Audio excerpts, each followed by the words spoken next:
Assalamualaikum warahmatullahi wabarakatuh. Alhamdulillah wassalatu wassalamu ala amma ba'd. Saudara-saudaraku mahasiswa, hari ini saya akan membahas tentang Mu'tazilah. Agak sulit dibedakan antara doktrin Mu'tazilah dengan doktrin Qadariyah. Kedua aliran ini mirip-mirip sama dari doktrin-doktrinnya. Kita lihat satu persatu. Pertama, Mu'tazilah berpandangan bahwa Tuhan itu esa atau at-tauhid.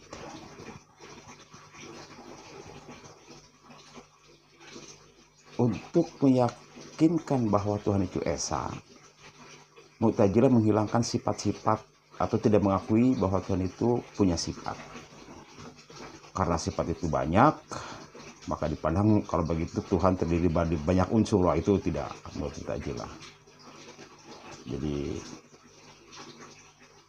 sifat Tuhan dengan sifat manusia itu berbeda, gitu kan? Karena Tuhan tidak sama dengan yang lainnya, termasuk dengan makhluknya, dia tidak sama. Nah, untuk memurnikan keesaan Tuhan itu, dia membuang sifat-sifat Tuhan. Bahwa Allah melihat, mendengar, dan lain sebagainya, itu bukan sifat, itu zat itu sendiri. Itu zat Allah, bukan sifat Allah. Kalau sifat berarti kan melekat. Kalau melekat berarti Tuhan itu terdiri dari beberapa unsur. Itu tidak menurut Mu'tazilah. Bahwa pengetahuan Tuhan, pendengaran Tuhan, penglihatan Tuhan, itu adalah esensi Tuhan itu sendiri, bukan sifat. Ini menurut Mu'tazilah. Yang kedua, Mu'tazilah punya doktrin tentang al-adl atau keadilan Tuhan.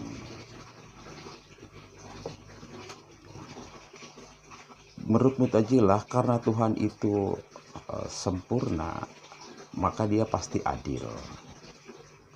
Wujud keadilannya adalah dia atau Tuhan hanya melakukan hal-hal yang baik, tidak melakukan hal-hal yang tidak baik. Tuhan itu maha suci, tidak mungkin melakukan hal-hal yang tidak suci. Ini wujud keadilan Tuhan. Jadi Tuhan hanya berbuat baik, tidak melakukan hal-hal yang tidak baik. Ini menurut paham Mu'tazilah. Jadi apapun yang dilakukan Tuhan itu adalah yang terbaik menurut Tuhan. Tidak ada hal-hal yang tidak baik. Semuanya adalah hal-hal yang baik. Bahwa kita menerimanya berbeda, ya itu karena pemahaman kita aja yang keliru, seolah-olah Tuhan tidak adil, seolah-olah Tuhan itu tidak bijak. Padahal itu adalah wujud keadilan Tuhan. Apapun yang dilakukan Tuhan itu adalah untuk kebaikan, gitu. Atau hal-hal yang terbaik. Termasuk kalau kita meninggal, itu adalah wujud kebaikan Tuhan. Kelahiran, meninggal, apapun itu adalah wujud keadilan Tuhan menurut Mu'tazilah. Yang berikutnya tentang perbuatan manusia. Ini sama dengan doktrin Qadariyah. Doktrin Mu'tazilah itu begini. Tuhan menghendaki kebaikan, manusialah yang menentukan. Jadi manusia melakukan kebaikan atau melakukan kejelekan itu pilihan manusia. Tuhan hanya menghendaki kebaikan. Kita itu menghendaki berbuat baik, manusia itu. Tuhan menghendaki kita selaku manusia berbuat baik. Tapi kita memilih baik atau tidak baik itu bukan kehendak Tuhan, tapi kehendak kita sendiri. Ya. Lalu ada konsekuensi. Kalau kita melakukan kebaikan, Allah pun membalas kebaikan kita.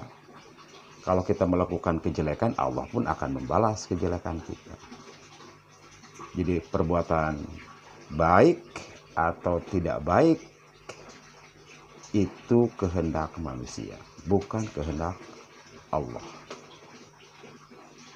Allah hanya menghendaki kebaikan, berharap kita melakukan kebaikan. Nah, kita sendiri yang menentukannya, memilih baik atau memilih jelek. Apakah Anda mau memilih kafir atau memilih mukmin? Kata Allah, ya silahkan, itu pilihan kita. Ini menurut Jabariyah. Selanjutnya tentang al-wa'ad dan wa'id atau janji dan ancaman.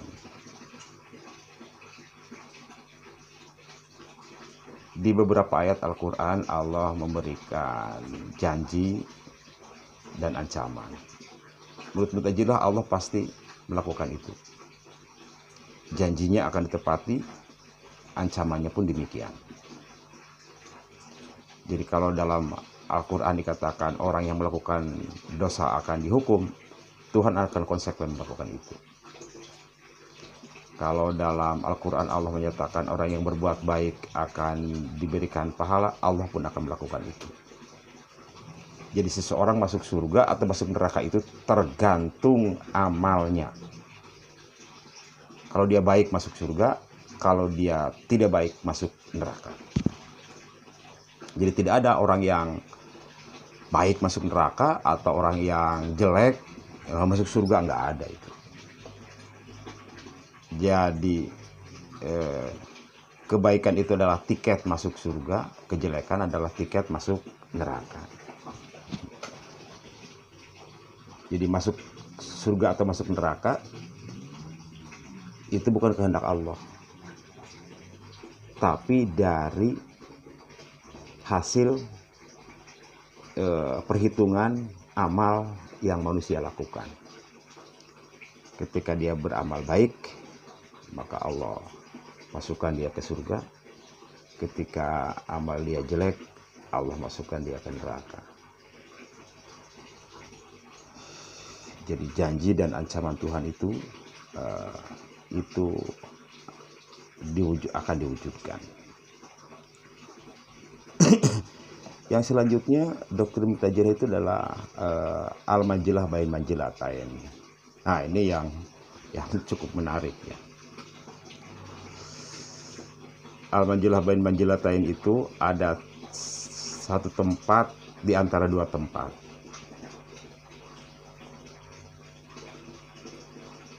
Contoh tentang bayi yang meninggal.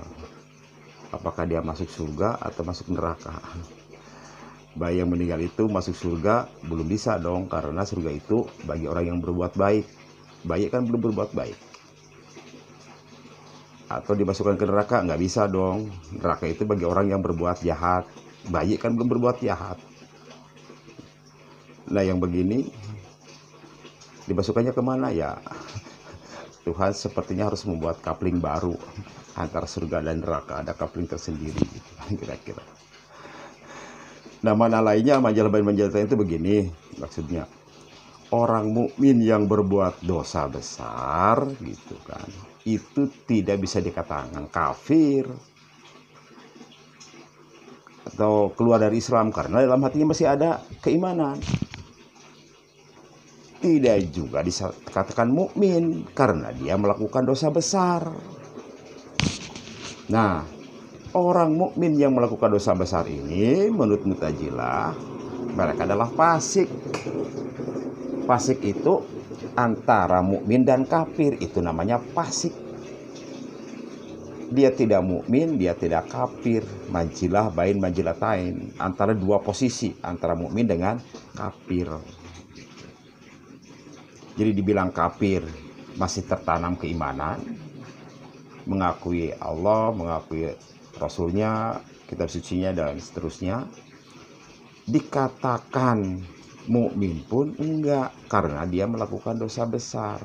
Maka orang yang seperti ini kata Mu'tazilah adalah manjilah bain manjilatain, ada di antara dua posisi, yakni disebut fasik kata Mu'tazilah.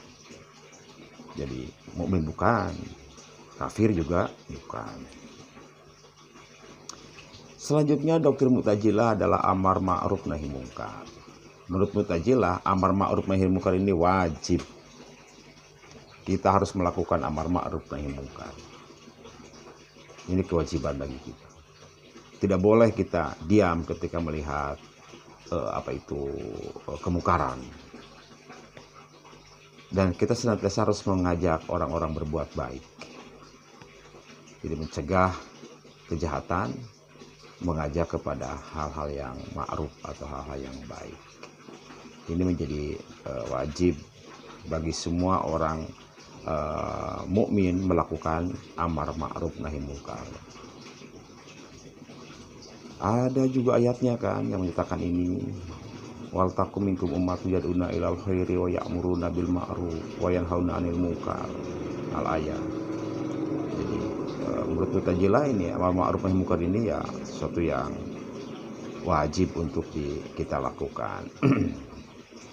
Bahkan katanya ini, kalaupun kebaikan itu hanya bisa dilakukan dengan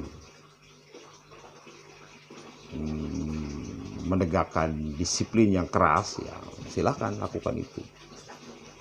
Tapi kalau bisa dilakukan dengan hal yang lebih baik, ya dengan cara yang lebih baik, gitu kan. Selanjutnya Mu'tazilah ini sebuah aliran yang dipandang begitu rasional. Menurut Mu'tazilah, kedudukan akal itu lebih tinggi daripada wahyu. Nah, akal ini anugerah yang terbesar, terbaik dari Allah. Dan wahyu itu adalah untuk melengkapi akal. Karena akalnya terbatas, Allah memberikan wahyu untuk membantu akal ini sebagai petunjuk untuk membantu akal. Allah juga menurunkan Rasul untuk memberikan contoh, nih yang baik itu seperti ini. Ini doktrin Mu'tazilah. Jadi dia lebih mendahulukan akal, gitu kan. Jadi terkenal sebagai orang-orang yang lebih mengutamakan rasio, gitu. Efeknya apa? Ya banyak kebijakan-kebijakan yang bersifat rasio. Lalu doktrin selanjutnya Mu'tazilah menyatakan bahwa Al-Quran itu makhluk, sama dengan Qadariyah. Bahwa di luar Allah semuanya adalah fana. Yang fana itu hanya satu, Allah. Di luar Allah semuanya fana. Semuanya makhluk. Yang namanya makhluk fana semuanya. Ada deadline-nya lah, gitu kan. Seperti surga dan neraka ada deadline-nya. Quran tidak kodim tapi hadis, artinya baru, gitu kan. Sesuatu yang dipandang baru. Ini beberapa doktrin Mu'tazilah. Dan Mu'tazilah ini memang kalau kita lihat sejarah termasuk satu-satunya aliran yang mampu menghantarkan umat Islam ke puncak kejayaan. Di zaman Mu'tazilah, umat Islam menguasai dunia. Hampir seluruh dunia tunduk kepada kekuasaan Islam. Eropa, Amerika itu belum ada apa-apanya gitu dibanding di zaman Mu'tazilah yang dipimpin oleh Harun ar-Rasyid. Begitu pula pada masa Khalifah Al-Ma'mun. Jadi doktrin ini menjadi doktrin resmi negara dan mampu menghantarkan umat Islam ke puncak kejayaan. Satu-satunya aliran dalam Islam yang mampu menghantarkan umat Islam mencapai puncak kejayaan, menguasai dunia, hanya ini, Mu'tazilah. Apakah ini karena pengaruh rasio yang dikedepankan atau karena apa? Nah, kita bisa menganalisisnya. Tapi fakta sejarah menyatakan bahwa Mu'tazilah adalah satu-satunya aliran yang mampu menghantarkan umat Islam mencapai puncak kejayaan. Banyak ilmuwan lahir dari sini. Hampir semua orang-orang besar yang kaliber dunia, para ilmuwan, itu lahir pada masa ini. Wallahu alam. Mudah-mudahan ada manfaatnya. Terima kasih. Wassalamualaikum warahmatullahi wabarakatuh.